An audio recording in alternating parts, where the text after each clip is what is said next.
반갑습니다. 얼음사이다입니다. 최근 자유한국당의 황교안 대표가 삭발투쟁을 감행해가지고 뜨거운 이슈가 되고 있습니다.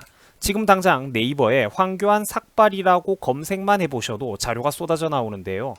황교안 대표는 청와대 앞에 가가지고 삭발을 단행하면서 결단코 물러서지 않겠다라고 의지를 다지는 모습을 보였습니다. 자, 정말로 제1야당 대표가 청와대 앞에 가가지고 삭발을 한 거예요. 검색만 해보셔도 정말로 머리 깎은 모습들을 확인하실 수가 있습니다. 각종 포털 사이트는 물론이고 인터넷 각 커뮤니티에서도 생각보다 뜨거운 관심을 불러일으키고 있더라고요. 자, 야당 대표가 정부에 항의하기 위해서 삭발투쟁을 감행하는 일은 이번이 처음 있는 일이라고 합니다. 황교안 대표가 왜 삭발을 했느냐? 그야 물론 이번에 문재인 정부에서 조국 장관 임명을 강행을 했던 일 때문입니다.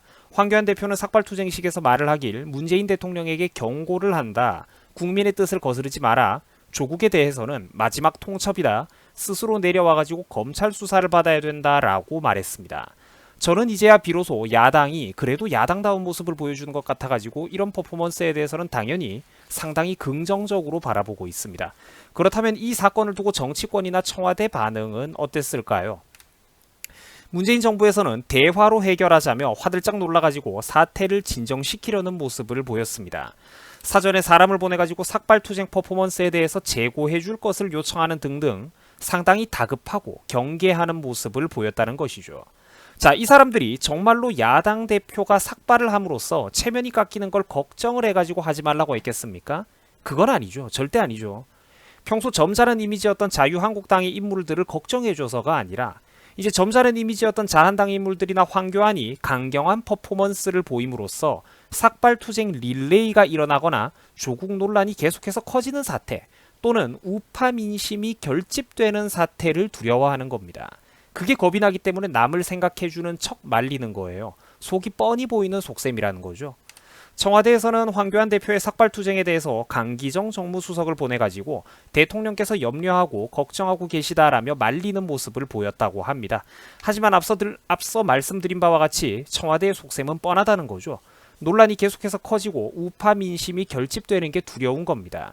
자, 청와대의 이와 같은 만류에 대해서 황교안은 조국 법무부 장관을 파면해야 된다며 원칙을 되풀이했고 강기정 수석은 대통령에게 잘 전달하겠다는 말로 대화를 끝맺었다고 합니다. 이게 오늘 있었던 일인 거죠.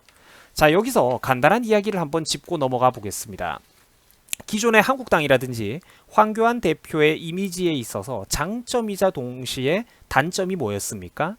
이제 기본적으로 좀 점잖다, 체면을 차린다, 뭐 이런 이미지였죠. 이런 이미지는 보는 이들로 하여금 신뢰를 줄 수도 있지만 반대로 싫어하는 사람들에게는 너무 무겁거나 다가가기 힘들다는 느낌을 줄 수도 있고 일명 꼰대 이미지로 오해를 받기도 쉬운 편입니다. 자, 그런데 이번 삭발투쟁을 통해 가지고 상당히 신선한 충격 효과를 일으켜냈다는 거죠. 사실 바라보는 사람들 마음속에서도 내심 설마 그래도 당 지도부급 애들이 삭발을 하겠느냐라는 이런 심리가 있었는데 이제 저는 이런 변화를 괜찮은 변화라고 생각을 합니다. 저는 이제 교과서적인 엘리트 코스만 밟아왔던 전형적인 엘리트 코스만 밟아왔던 우파 쪽 정치인들도 이제는 변해야 된다고 봅니다. 보여주기 위한 쇼맨십도 저는 충분히 중요하다고 생각을 해요. 누군가는 쇼맨십이라고 할지라도 저는 이런 쇼맨십을 야당들이 보여주는 건 언제든지 환영입니다. 그리고 최근 자유한국당에 대해서 비판적인 태도를 자주 보여줘가지고 논란을 일으키던 홍준표 전 대표도 이번 삭발투쟁에 대해서만큼은 야당의 결의를 보여줬다면서 이제 모처럼 적극적으로 지지하는 모습을 보였습니다.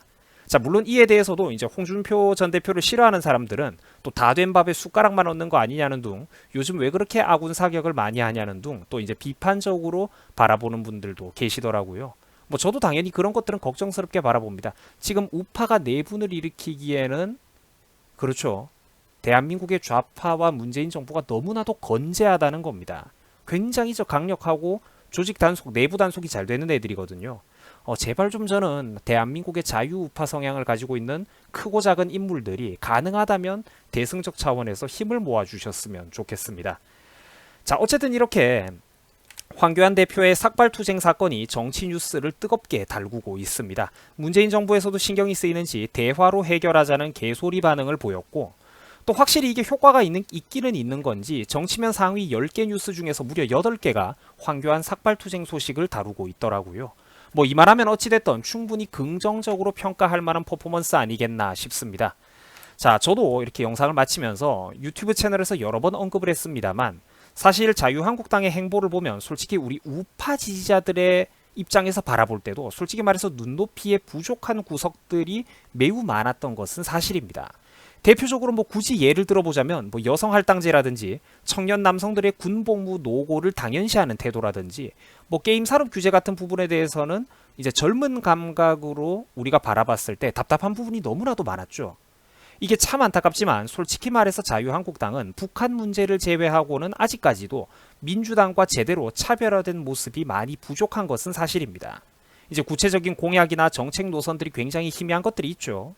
뭐 과도한 외국인 노동자로 인한 국내 임금 근로자들의 노동 여건 문제라든지 또 외노자들이 우리나라 국민들의 건강보험료를 빼먹는 문제 등등 대한민국 국민들의 이익을 먼저 생각하는 진정한 자유우파 정당으로서의 색채와 철학과 정체성은 분명히 자유한국당이 부족했던 것도 사실입니다.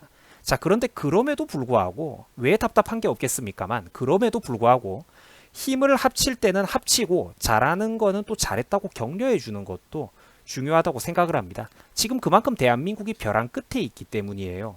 자, 일선에 말씀드렸다시피 낡은 브레이크라도 반드시 그 브레이크는 필요하다는 겁니다. 안 그러면 폭주하는 엔진을 막을 수가 없어요.